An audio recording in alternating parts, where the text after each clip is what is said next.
you can take this edge and reconnect it. Okay, because you don't want that messy top. You just want something a lot cleaner. Okay, so what we're going to do is with that edge selected, we're going to right click and we're going to choose weld. And when you do that, move your mouse over, you can actually see a little point appear and just click and you've actually welded those together. Okay, now you don't really want triangles for this whole thing either. So choose your select command, go to polygons and just kind of mouse over these. Okay, and then we're going to right click and do an extrude inner. And just click and drag and you'll create a couple of segments here.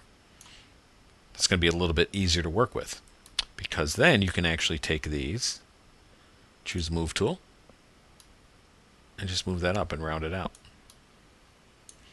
You can scale it if you want. It just adds another segment in there. Okay? But you do want this a little bit smoother than that. So that's where we're going to come in and take a hyperNURBS. And we're going to take this one and we're going to rename it to curve. And we'll drop it into the hyperNURB. And we'll take this hyperNURB and we'll call this pin NURBS. Okay, so that way we can select all of them. Press the O command, do a render, and we've got a nice clean bowling ball. Now, if you want, you can come back down here to the curve and choose this bottom cap like that. I'm going to leave this. We're not really going to see that even if they tumble over when we put our dynamics on. That should work out just fine because, again, that renders okay.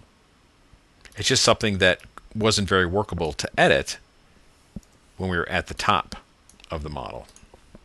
Okay, when we were doing the entire model, the top, to try and bevel and slice and extrude that top is not very clean when you're working with that other one. All right, so from here, let's identify some polygons for this whole thing.